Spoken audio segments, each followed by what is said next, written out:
नमस्कार to family, कसे आहेत? मजेत आहेत ना? चला तर म्हटलं आपल्या ब्लॉगला सुरुवात करू. सगळ्यांना श्री स्वामी समर्थ. तर चला, माझे काल ब्लॉग आला नाही कारण की ना मला 2 दिवसापासून खूप घाई होती, कारण की आमच्या पाचोऱ्यालाच लग्न आलेलं होतं माझ्या भाच्यांचं. त्यामुळे थोडं इकडे तिकडे धावपळ चालू होती.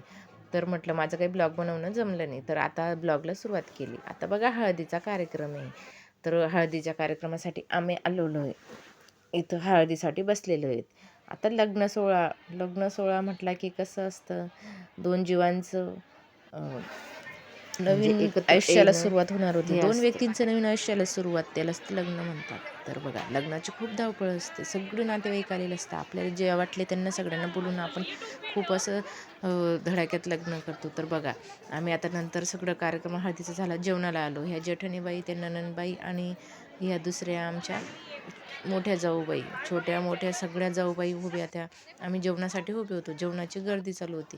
जेवणासाठी आता तर अशा रांगेतच उभं राहावं लागतं. केव्हांचं बाया म्हणजे पुढच्या जेवत राहिले की त्या ताईंले तोपर्यंत आपण मागे उभं राहायचं. खूप वेळ लागतो जेवणासाठी. पण जेवणं झाल्यानंतर इकडे आलो. इकडे देववरण्याचा कार्यक्रम असतो. देववरण्याचा म्हणजे खाटीवरती आपले सगळे देव बसतात आणि ते ठेवले जातात आणि आपण बसून सगळे आपले मोठे वारलेले असतील त्यांची नावं घ्यावी.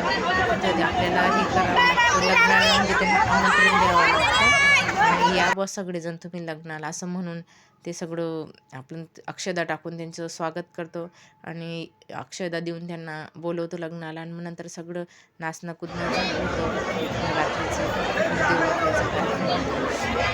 आणि नंतर बघा, सगळं म्हणजे ओवाळण्या टाकतात, नवरदेव नवरी पण नाचतात, त्यांच्या अंगावर हळदी टाकली जाते, त्यांना दंडवत लावले जाते.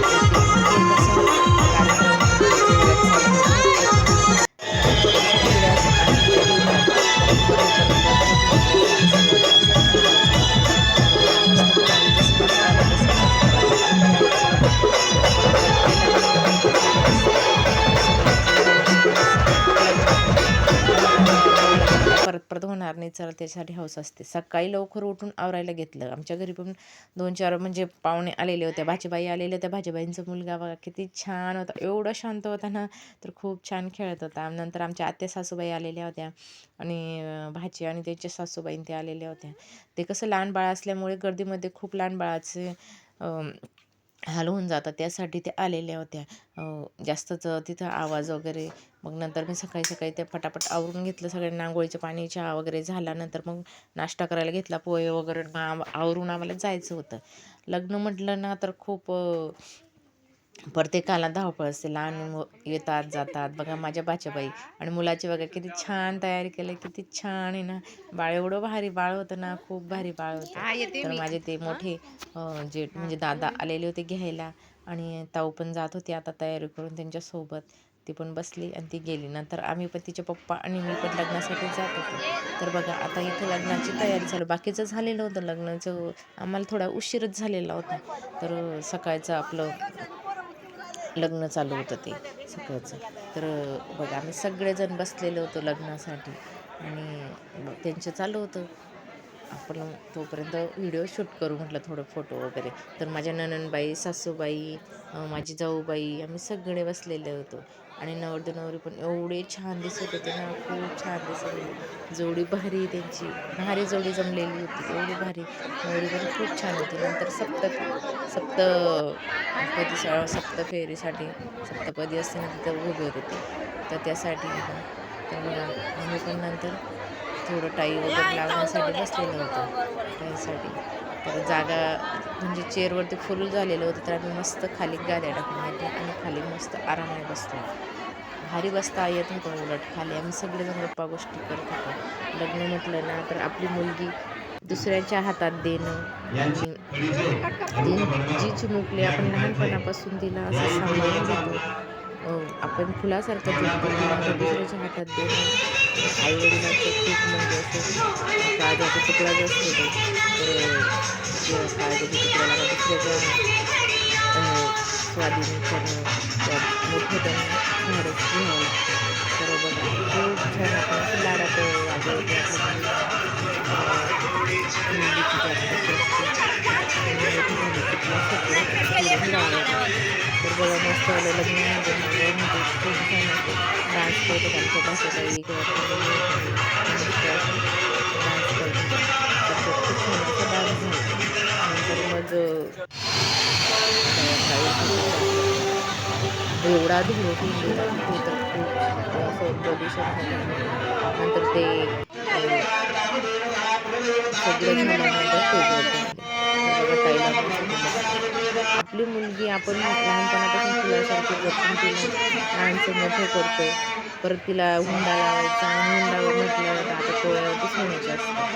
तर अजून परत तिचं लग्न थाटामाटात करायचं आणि मग तिला आपण म्हणजे आपण तिला थाटामाटातच लग्न लावून तिला त्यांच्या घरी पाठवतो. आपली मुलगी गेल्यानंतर ज्या वडिलांना आई तरी रडून दाखवते, पण वडील कधी रडून दाखवत नाही. मनातच त्यांच्या एवढं हे होतं आणि कशासाठी? तर आपली मुलगी पण आपण लहानपणापासून सुखात ठेवली, तशी मोठी झाली ना, ती पण सुखात राहिली पाहिजे. त्यासाठी आई-वडील त्यांची परिस्थिती नसताना सुद्धा किंवा असली किंवा कोणाकोणाची नसली तरीसुद्धा ते चांगलं बघून देतात मुलीला आणि खूप छान असं त्यांचा सुखाचा संसार हो, अशी अपेक्षा असते आई-वडिलांची. त्याच्यासाठी एवढं सगळं चाललेलं असतं. तर आता मस्त लग्न चालू आहे.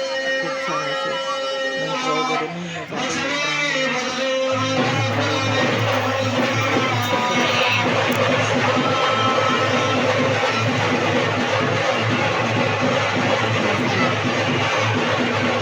मुलगी आता ही खूप अशी सुखात राहील असं आई-वडिलांचं मनाला थोडी हे वाटते की नाही बुवा आता झाला कार्यक्रम पूर्ण टाळी लागली म्हणजे तोपर्यंत त्यांचा जीव थोडा धोक्यात येतो की नाही आपल्या मुलीचं सगळं व्यवस्थित झालं की आता त्यांचं लग्न झालं नंतर फोटोशूट करणं चालू होतं.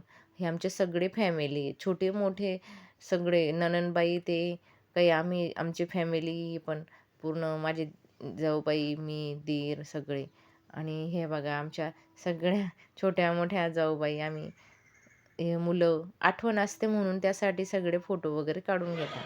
कसं असतं ना, आपली ही आठवण असते. आपण ह्या अमक्याच्या लग्नात असं होतं, भाच्याबाईच्या लग्नात असं होतं, भाजीच्या लग्नात असं होतं. तर असं आठवण असते. नंतर आमच्या घरी ते मोठे जेठ नणंदबाई सगळे आल्या, गप्पा गोष्टी चालू आहे. कसं वाटलं ते कमेंट